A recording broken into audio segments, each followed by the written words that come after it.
बिहार में नामांकन की जो अंतिम तिथि थी वो अभी से थोड़ी देर पहले यानी 3 बजे समाप्त हो चुकी है। बिहार में चुनाव लड़ने वाले दलों की नामांकन की स्थिति लगभग स्पष्ट हो चुकी है। बहुत ही अफसोस के साथ झारखंड मुक्ति मोर्चा यह कहने को बाध्य है कि झारखंड मुक्ति मोर्चा बिहार विधानसभा के चुनाव में इस बार पार्टिसिपेंट नहीं है। हम चुनाव नहीं लड़ रहे हैं। ज़ाहिरा तौर पर एक राजनीतिक दल जो पड़ोसी राज्य में चुनाव नहीं लड़ रहा है तो इसके पीछे बहुत महत्वपूर्ण कारण होंगे, बहुत सी बातें होंगी।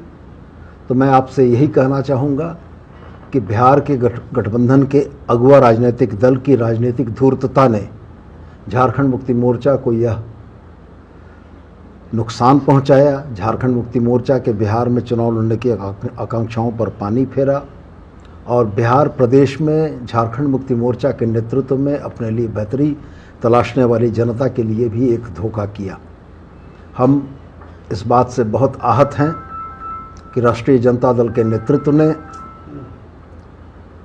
गठबंधन में झारखंड मुक्ति मोर्चा की उचित भागीदारी को सुनिश्चित करने का कोई प्रयास नहीं किया और निश्चित रूप से राजनीतिक चालबाजियों और धूर्तताओं की वजह से जिस तरीके से आज यह परिस्थिति बनी कि झारखंड मुक्ति मोर्चा जैसा एक बड़ा राजनीतिक संगठन बिहार के चुनाव में भागीदारी नहीं कर पा रहा है, इसके लिए हम राष्ट्रीय जनता दल के नेतृत्व को पूर्णतया दोषी मानते हैं और साथ ही गठबंधन धर्म का पालन न करने के लिए मैं अपने सहयोगी कांग्रेस को भी इस बात के लिए दोषी मानता हूं कि अगर झारखंड में यह गठबंधन पूरी मजबूती के साथ चल रहा था तो बिहार के चुनाव में झारखंड मुक्ति मोर्चा की भागीदारी सुनिश्चित कराने का प्रयास कांग्रेस के तरफ से भी होना चाहिए था, जो शायद नहीं हुआ। और निश्चित रूप से चुनाव परिणाम क्या आएंगे ये तो भविष्य के गर्त में है, लेकिन जिस बिहार विधानसभा के चुनाव में झारखंड मुक्ति मोर्चा इंडिया गठबंधन का, महागठबंधन का एक मजबूत हिस्सा बनकर एक बेहतरीन परफॉर्मेंस कर सकता था, उसको राजनीतिक षड्यंत्रों के तहत इससे वंचित किया गया है और हम इसकी भर्त्सना करते हैं। बिहार में आप चुनाव लड़ेंगे या नहीं लड़ेंगे? जेएमएम लड़ेगी या नहीं? मैंने बहुत स्पष्ट कहा कि आज 20 तारीख 2 वजहों से महत्वपूर्ण है। पहला यह कि आज दीपावली है और दूसरा यह कि दूसरे चरण के नामांकन की तिथि 3 बजे समाप्त हो चुकी है और मैं आपके समक्ष पौन घंटे के बाद बैठा हूँ। जब नामांकन की तिथि समाप्त हो गई तो ये बहुत स्पष्ट है कि बिहार विधानसभा के चुनाव में झारखंड मुक्ति मोर्चा पार्टिसिपेंट नहीं है। कांग्रेस झारखंड में इसका क्या असर पड़ेगा? गठबंधन झारखंड में क्या इसका प्रभाव पड़ेगा? देखिए, गठबंधन धर्म का पालन करना किसी भी राजनीतिक संगठन के लिए बड़ा महत्वपूर्ण होता है। मैं बहुत स्पष्ट यह मानता हूं कि गठबंधन 2 भाइयों के बीच का वह पारस्परिक समायोजन है जिसमें दोनों ही एक दूसरे के हितों का ख्याल रखते हैं। झारखंड मुक्ति मोर्चा ने 2015 के चुनाव में अपने सहयोगी दल राष्ट्रीय जनता दल की मदद करने के उद्देश्य से भी प्रयास किया। 2020 में राष्ट्रीय जनता दल और कांग्रेस के गठबंधन ने 3 सीटों का आश्वासन हम लोगों को दिया था, जो आखिरी समय में वह 3 सीटें इन लोगों ने राष्ट्रीय जनता दल, कांग्रेस और जदयू ने एक-एक करके बांट ली और झारखंड मुक्ति मोर्चा को धोखा मिला। हम अपनी बात अगर कहते हैं तो हमने बताया कि 2015 के चुनाव में भी हमने राजद को मदद की थी। 2019 के चुनाव में भी राजद हमारे गठबंधन का पार्ट था। 2019 के चुनाव में राजद का एकमात्र विधायक सत्यानंद भोक्ता जीते थे, जिसको गठबंधन धर्म का पालन करते हुए हेमंत सोरेन जी ने 5 वर्षों तक मंत्री बनाकर रखा। 2019 के चुनाव के बाद 2024 का चुनाव आया। 2024 के चुनाव में गठबंधन धर्म का पालन करने के लिए झारखंड मुक्ति मोर्चा ने कांग्रेस, राजद और वाम दलों को समायोजित किया। चुनाव के परिणामों के बाद सरकार बनाने की बारी आई तो 4 सीटें होने के बाद भी राजद को हम लोगों ने एक बर्थ दी, जो कि हमारे एक मंत्री हैं।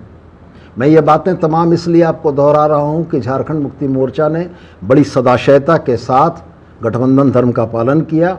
इसके बदले बिहार की राजनीति में 2025 में जो धोखा हम लोगों को मिला है, ये निश्चित रूप से झारखंडी भावना को आहत करने वाला है। और मैं आपके सामने बड़े स्पष्ट रूप से यह कहता हूँ कि झारखंडी चेतना को दिया हुआ धोखा झारखंड की मानसिकता और झारखंड के लोग नहीं भूलते हैं। हम निश्चित रूप से प्रतिकार करेंगे और हम निश्चित रूप से उनको यह बताएंगे कि झारखंड मुक्ति मोर्चा एक बड़ी ताकत है, इस देश के आदिवासियों की एक मजबूत आवाज़ है, और अगर इस देश के आदिवासियों की उस मजबूत आवाज़ को दबाने की कोशिश की गई है तो निश्चित रूप से इसका खामियाजा उन तमाम लोगों को भुगतना पड़ेगा।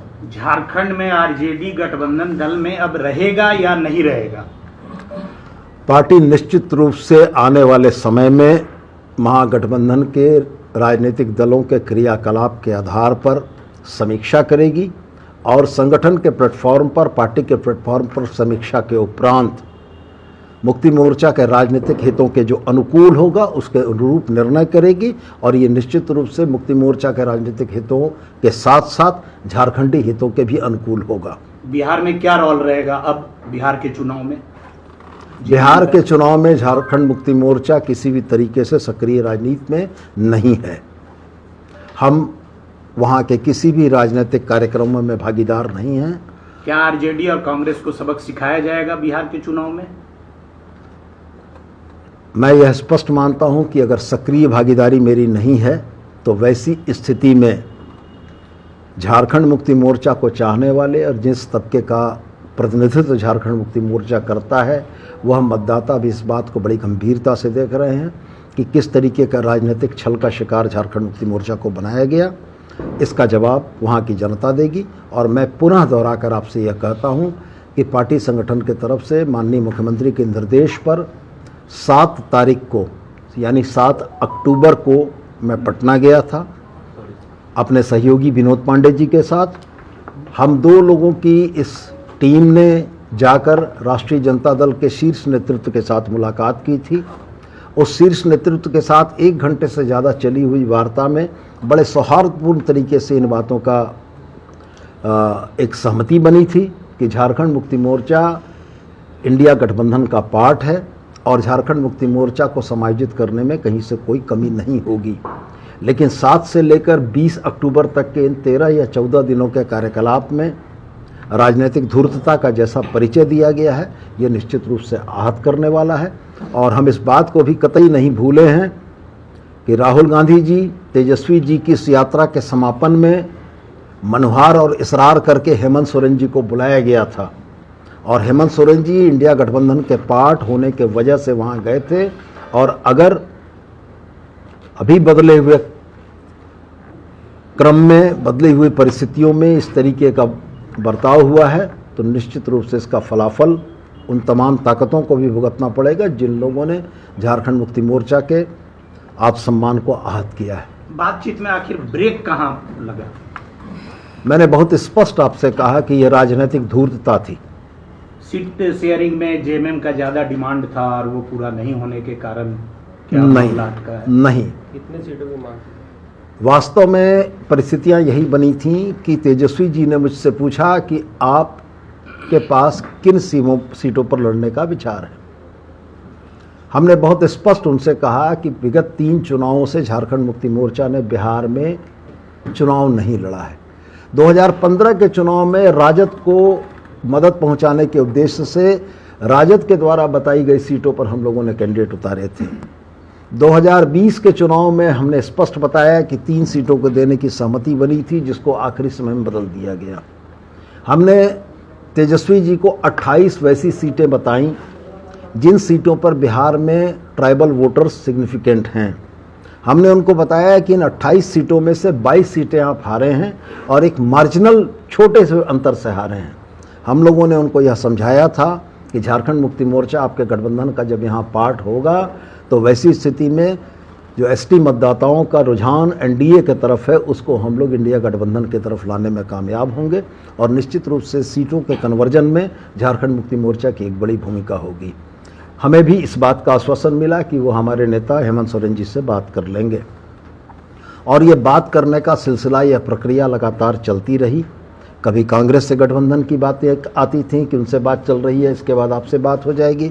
कभी वीआईपी पार्टी के सहनी जी की बात चलती रही, कभी लेफ्ट पार्टीज़ की बात चलती रही, कभी इंडिया इंक्लूसिव पार्टी के नाम से एक नई पार्टी जिसका नाम शायद आप भी नहीं जानते होंगे, उसको भी एकोमोडेट करने की बात चलती रही।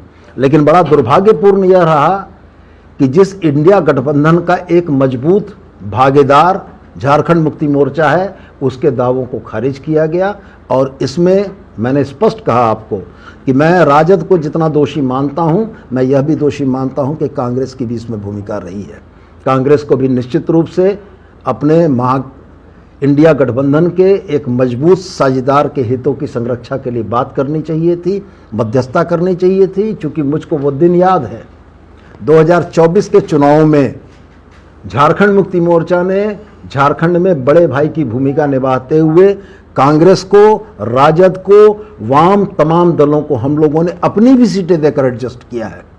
आज वाम के जिन 2 सीटों पर विजयी हुई है, निरसा और सिंदरी, आप ऐतिहासिक आंकड़े उठाकर देख लें, वहाँ पर पिछले चुनावों में दूसरे स्थान पर झारखंड मुक्ति मोर्चा था।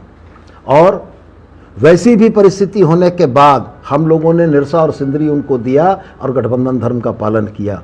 राजद के साथ भी हम लोगों ने गठबंधन धर्म का पालन किया। इसलिए हमारी यह पीड़ा है कि जिस तरीके से राजनीतिक धूर्तता का परिचय देते हुए समय को किल कराया गया, ये बड़ा दुर्भाग्यपूर्ण है और इसका असर महागठबंधन की बिहार झारखंड की राजनीति पर निश्चित पड़ेगा। मतलब कांग्रेस से भी समीक्षा करेंगे रिश्तों की। देखिए, बिहार चुनाव में कहीं गठबंधन दिख रहा है क्या? आरजेडी अपना उम्मीदवार भी उन सीटों से उतार रही है जहां से कांग्रेस लड़ रहा है। जहां देखिए, कांग्रेस का जहां तक सवाल है, हमारी शिकायत कांग्रेस से एक ही बात की है कि इस गठबंधन के एक मजबूत भागीदार की राजनीतिक भूमिका तय कराने में कांग्रेस ने अपने तरफ से कोई एफर्ट नहीं किया, जबकि ये उनका भी दायित्व बनता था कि वो झारखंड मुक्ति मोर्चा की राजनीतिक भागीदारी सुनिश्चित करने के लिए अपने स्तर से भी पहल करते।